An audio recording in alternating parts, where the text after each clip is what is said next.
कभी मैं जागा सपना, कभी मैं खोया सा सच, कभी मैं साथी सबकी, कभी मैं अपना ही रब।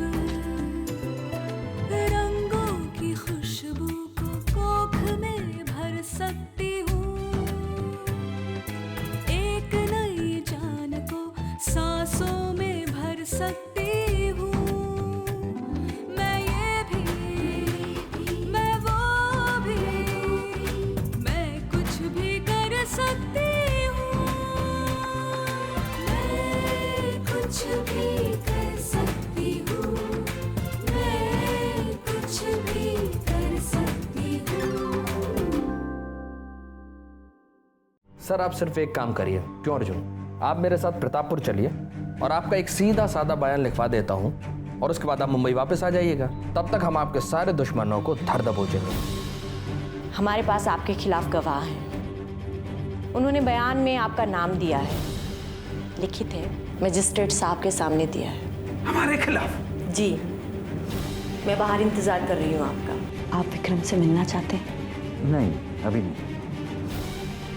विक्रम से मैं तभी मिलूंगा जब वो मुझे खुद बाबूजी कह करके बुलाएगा।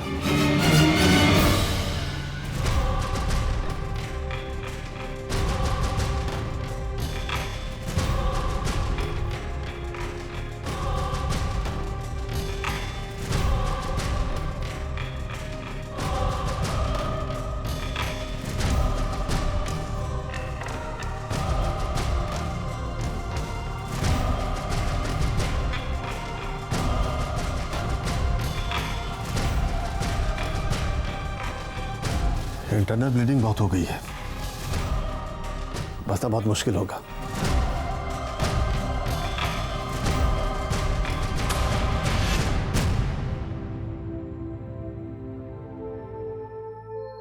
मुझे पता है जो विक्रम के साथ हादसा हुआ है उसका हम सब पे बहुत गहरा असर हुआ है।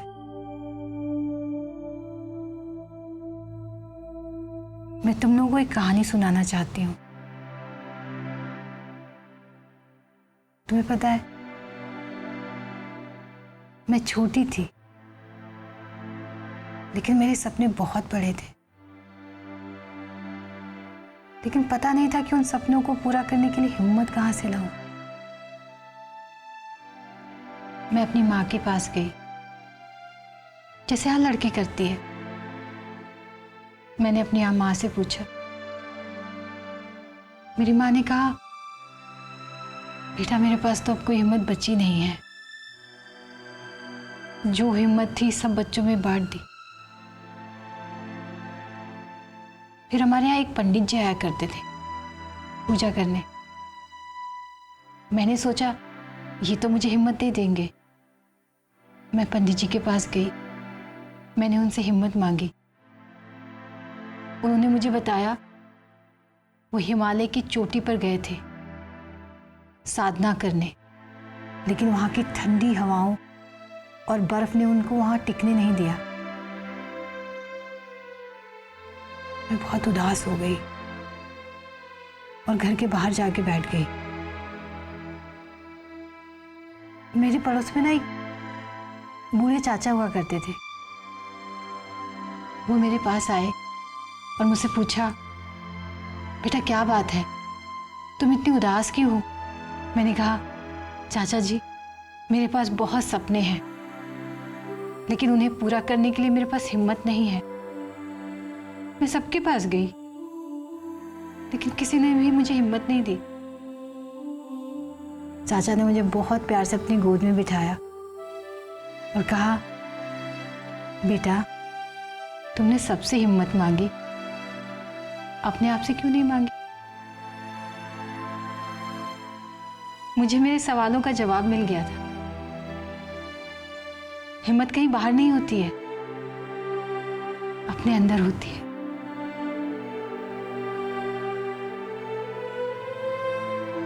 उसे खुद से ढूंढना पड़ता है।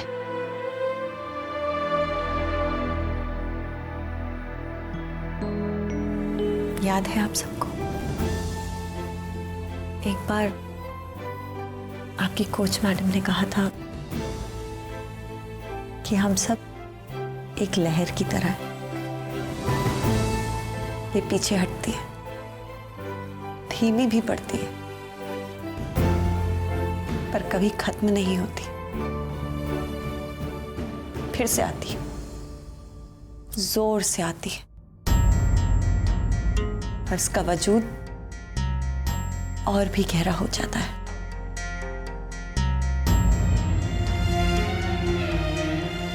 ये सब इतने अचानक से हो गया कि हम लोग सदमे में आ गए। मुझे लगता है कि हमें से किसी की जिंदगी सुरक्षित नहीं, किसी को कुछ भी हो सकता है, कुछ भी। स्नेहा दीदी, विक्रम भैया ठीक तो हो जाएंगे ना? अपनी दुआओं में विक्रम का नाम लो। दवा तो हम कर ही रहे हैं। बहुत ताकत होती है दुआ में। मंदिर जाओ, मस्जिद जाओ, गिरजाघर जाओ, गुरुद्वारे जाओ, विक्रम के लिए प्रार्थना करो और उसका सपना, उसके सपने के दिए को भी जलाए रखना है। प्रोजेक्ट हमराही।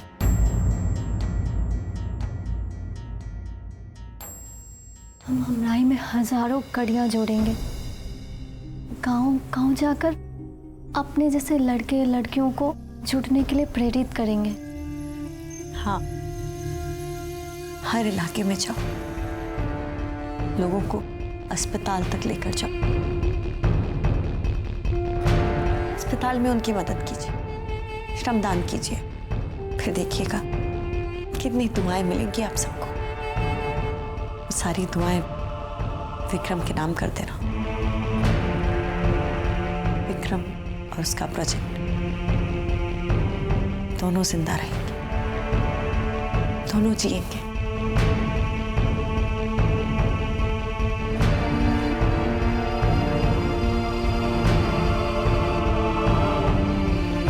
तो चलिए हम सब मिलकर आंखें बंद करके विक्रम के लिए प्रार्थना करें, दुआ करें। हाँ?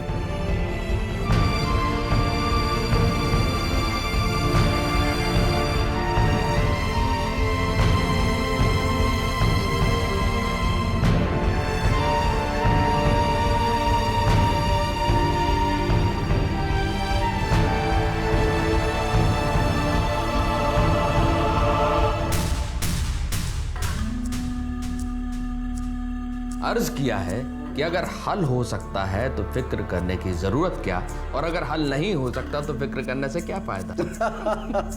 वाह मधुक साहब, वाह, बहुत खूब, बहुत खूब। लेकिन क्या है मधुक साहब की फिक्र कैसे न करूं, आखिरकार हमारी करोड़ों की कंपनी पे आंच आई हुई है। आप एक काम करिए, चाय ठंडी हो रही है, इसे चाय का अपमान कहते हैं। आप आराम से चाय बिस्किट खाइए, आपने सुबह से कुछ नहीं खाया है। जी शुक्रिया। अच्छा, आपकी ये रिपोर्ट भी आ गई है, जरा मैं पढ़ के सुनाता हूँ, चाय लीजिए आप। तो रिपोर्ट के अनुसार सेठी फार्मास्यूटिकल्स के अंतर्गत बनी नकली दवा खाने से एक गरीब व्यक्ति अरुण की मौत पिछले हफ्ते हुई थी। अब इसके शिकार खुद मिनिस्टर साहब के बेटे विक्रम हुए।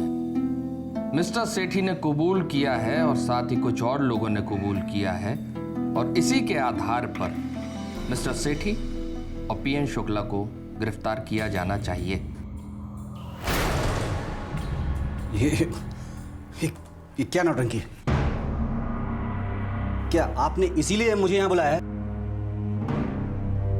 और नहीं तो क्या, आपको क्या लगा चाय बिस्किट खिलाना बुलाया है? नहीं, ये धोखा है। धोखा है। और आप जो दूसरे लोगों के साथ कर रहे हैं वो क्या है? जनाब, पिछली बार गरीब आदमी की मौत हुई थी इसलिए आप बच गए, लेकिन इस बार मामला मंत्री जी के बेटे का है, बचना आसान नहीं होगा आपका। देखिए मधुक साहब, आप बात को समझने की कोशिश कीजिए। ये सब दुश्मन कंपनियों की चाल है। वो सब हमारा बिजनेस खराब करना चाहते हैं, हमारा नाम नीचा करना चाहते हैं। आप ही की कंपनी से दवाएं सप्लाई हुई हैं सेठी साहब, बातें मत बनाइए, पूरा सप्लाई रिकॉर्ड चेक किया हमने। कमान मधुक साहब, अब देखिए हमारी इतनी बड़ी कंपनी है, हजारों वर्कर्स काम करते हैं, हो सकता है किसी से कोई गलती हो गई हो और आपको नहीं लगता सेठी साहब कि बच्चों जैसी बातें कर रहे हैं आप? इसका मतलब आपने और अर्जुन ने मिलकर मुझे फंसाया है, मेरे साथ छल किया है। मिस्टर मधोक, मेरी पहुंच बहुत ऊंची है, आप अफसोस करेंगे। अफसोस इस बात का है सेठी साहब कि आप जैसे लोगों को रत्ती भर भी अफसोस नहीं। अफसोस इस बात का है कि गुनाह पर गुनाह करते चले जाते हैं लेकिन कबूलते नहीं। अफसोस इस बात का है कि गंदे कामों से मोटा मुनाफा कमाते और पैसे के बल पर कानून की खरीद बदल करते। लेकिन अब आपका किस्सा खत्म। आप कौन होते बताने वाले मुझे कि हमारा समय शुरू हुआ या खत्म? सब कुछ हम खत्म करेंगे, हम। इस बहस के लिए पूरी उम्र पड़ी है, कोर्ट कचहरी में करिएगा जितना करना हो। लेकिन अभी चाय बिस्किट खाइए, हो सकता है जेल में आपको यह नसीब ना हो। लीजिए लीजिए। हम आपको अपना एक फेवरेट शेर सुनाते हैं गालिब साहब का। अर्ज किया है, ना था कुछ तो खुदा था, ना था कुछ तो खुदा था, कुछ ना होता तो खुदा होता। डुबोया मुझको होने ने, डुबोया मुझको होने ने, ना होता मैं तो क्या होता। बाबा तो करिए हुजूर, बिस्किट नहीं खा रहे इस पर तो की।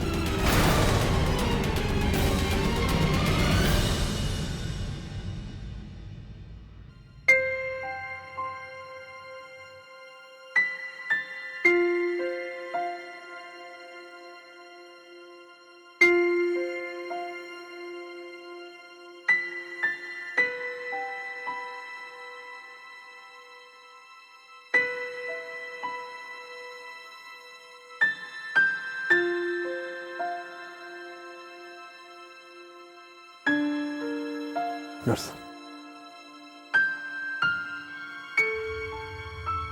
इश्तियाक,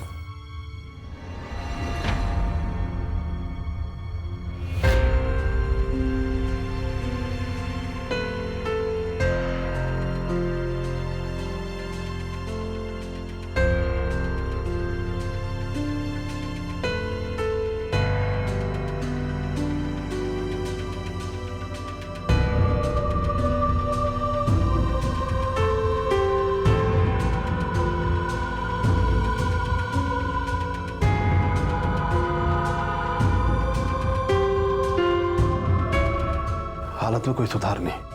पर सर, कम से कम हालत अब और गिरी भी नहीं।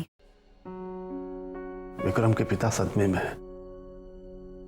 उनकी हालत देखकर दुख होता है। विक्रम ने मानवता के साथ एक गहरा रिश्ता जोड़ा। वो यहाँ एक नई सोच, नया जोश लेकर आया। कितने दोस्त बना लिए उसने यहाँ पर, जो कि उसकी योजना को आगे लेकर जाना चाहते। और प्रीता, उसके तो आंसू ही नहीं थमते। मुझसे पूछती है कि दीदी, क्यों अच्छे लोगों के साथ इतना बुरा होता है? कुछ समय के लिए झूठ जरूर हावी होता है, पर अंत में जीत सच्चाई की होती है। और ये बात तुमसे बेहतर कौन जान सकता है? सर, अब तो बस किसी चमत्कार का इंतजार है। ईश्वर इतने निर्दयी नहीं हो सकते, किसी के साथ इतना बुरा नहीं कर सकते, है ना? एक बात पूछूं डॉक्टर जैन, आप मुझसे ज्यादा अनुभवी हैं। क्या लगता है आपको, क्या विक्रम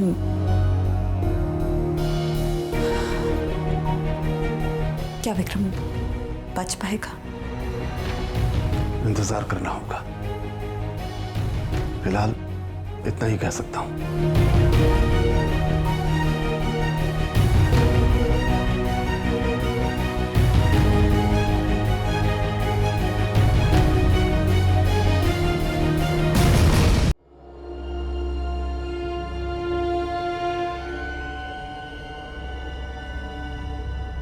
इतनी बड़ी कंपनी के मालिक को इस 2 फुट की जेल में आना पड़ा है। अरे हस्ती कम नहीं है हमारी भी। मिनिस्टर साहब के सचिव हैं, इसी 2 फुट की जेल में। ज्यादा रुतबा मत झाड़िए आप। हम यहां कोई मूंगफली चबाकर और गद्देदार पलंग पर लेटकर क्रिकेट का मैच देखने नहीं आए। हमारा भी उतना ही खून खौल रहा जितना कि आपका। देखो, मिनिस्टर साहब पे हमने करोड़ों रुपए दरिया की तरह बहाए हैं, सूटकेस भर भर के पैसे दिए हैं। उसके बाद भी हमारे साथ ये हुआ है। अरे पैसे दिए तो उसका क्या मतलब हुआ जी? हैं? उन्हीं का गर्दन काट के निकल लीजिएगा क्या आप? अरे ये हमें पता नहीं था कि उनका बेटा हमारी दवाई खाकर बीमार होगा। ऐसा तो हम कभी सोच नहीं सकते थे। एक तो एसपी इतना खतरनाक है, इतनी कसी मुट्ठी है उसकी कि बाहर निकलना आसान काम नहीं है। रहने दीजिए, आपसे कुछ नहीं होगा। अब हम ही कुछ करते हैं। हम पार्टी के महासचिव से बात करते हैं। पैसे से सब कुछ हो सकता है। आखिर हमने इतने सारे पैसे दिए पार्टी फंड को। वो चंदा तो मैंने पार्टी में दिए नहीं। क्या मतलब? मतलब नहीं दिए। हमारा घर बन रहा था 3 मंजिला, पैसे कम पड़ गए थे, खर्च कर दिए। सोचा था कि वापस कर देंगे। मतलब जो पैसा हमने आपको दिया था वो आपने अपने घर को 3 मंजिला बनाने में लगा दिया। देखिए, आप तमीज से बात कीजिए थोड़ा सा। जरूरत थे, खर्च कर दिए, वापस कर देंगे पार्टी फंड में। इसका मतलब मिनिस्टर साहब के पास वो पैसा पहुंचा ही नहीं जो हमने आपको दिए थे। अरे मार्बल कितना महंगा हो गया है, पता है आपको? अरे जो 3 पेटी आपने भेजी थी उनमें से 1 पेटी तो फ्लोरिंग में खर्च हो गई, और दूसरी पेटी जो आपने भेजी थी उसमें से हमने फर्नीचर बना लिया। तीसरी पेटी जो आपने भेजी थी ना, उसमें से माल कुछ कम था, पूरा ऐसी घर का हो ही नहीं पाया हमारा। और फिर ये ब्लैक मनी कैसे साबित करेंगे आप, बताइए? हमने बहुत सारे पैसे चेक से दिए थे और वो सारे पैसे 1 नंबर के थे। वो भी बोगस अकाउंट खुलवाया था हमने, सारे पैसे उसमें डाल दिए, वो भी खर्च हो। हमारी बिटिया की शादी थी, उसकी शादी में बड़ी सी कार दे दी हमने। भाई बच्चों के भी तो कुछ अरमान होते हैं, शौक होते हैं, हो गए। और ये हमारे जो नेताजी हैं, ये रिश्वत बिल्कुल नहीं लेते, ये सिर्फ चंदा लेते हैं पार्टी फंड में, वो भी चेक से। और हमारे आपके बीच में जो पैसे का लेन देन हुआ है ना, उसकी खबर भी नहीं है हमको। गलती हो गई मुझसे, बहुत बड़ी गलती हो गई। हमें खुद मिनिस्टर साहब से बात करनी चाहिए थी, ना कि तुम जैसे कमीनों और दलालों से। ये इज्जत से बात कीजिए आप। इज्जत? सारा पैसा हमारा खा गए हो, अब इज्जत के लिए पेट में जगह होगी? देखिए, पैसा मेरी जेब में गया हो या नेताजी की जेब में, आपका काम तो हुआ ना।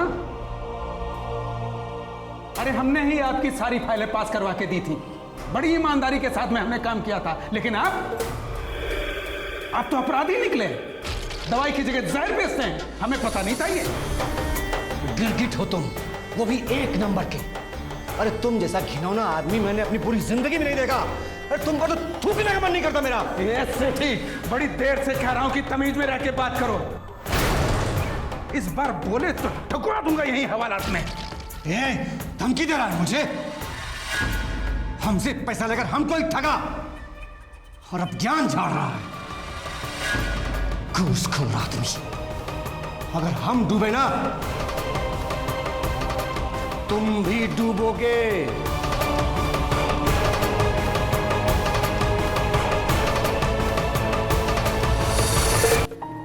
ठहरे हुए पानी को लहर बनते देख बहुत अच्छा लग रहा है। विक्रम अभी कोमा में है, लेकिन उसके सपने नहीं सोए, नहीं रुके, नहीं ठहरे। उसके हम उम्र किशोर किशोरी जुट गए एक साथ। काश हर गांव में, हर शहर में ये लहर फैल जाए।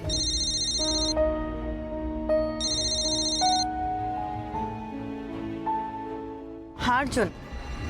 स्नेहा, तुम बिजी तो नहीं हो ना? पर अभी बात हो सकती है।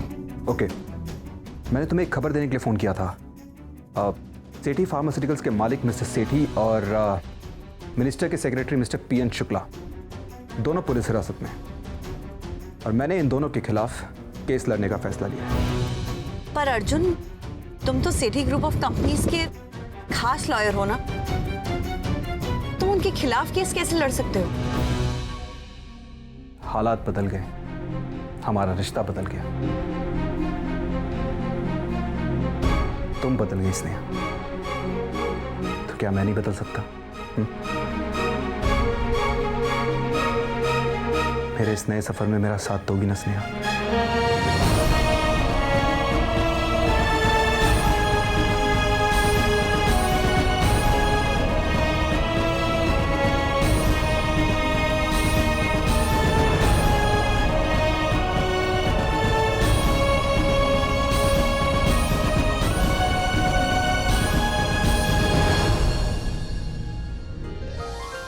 तो आखिर मिस्टर सेठी फंस ही गए। अर्जुन और SP मधोक ने शतरंज के इस खेल में उनको मात दे ही दी और उन्हें हिरासत में ले लिया गया। अब अर्जुन के हर काम का मापदंड सिर्फ इंसानियत है, पैसा नहीं। विक्रम की हालत में कोई सुधार नहीं, लेकिन डॉक्टर स्नेहा की उम्मीद अब भी कायम है।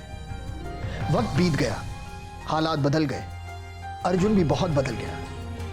ये नया अर्जुन अपनी खोई हुई स्नेहा को एक बार फिर अपनी जिंदगी से जोड़ना चाहता है, उसके करीब आना चाहता है। हर डगर पर डॉक्टर स्नेहा की अग्नि परीक्षा होती है, हर मोड़ पर दुविधा है। देखते रहिए, मैं कुछ भी कर सकती हूँ। रंगों की खुशबू को कोख में भर सकती हूँ, एक नई जान को सांसों में भर सकती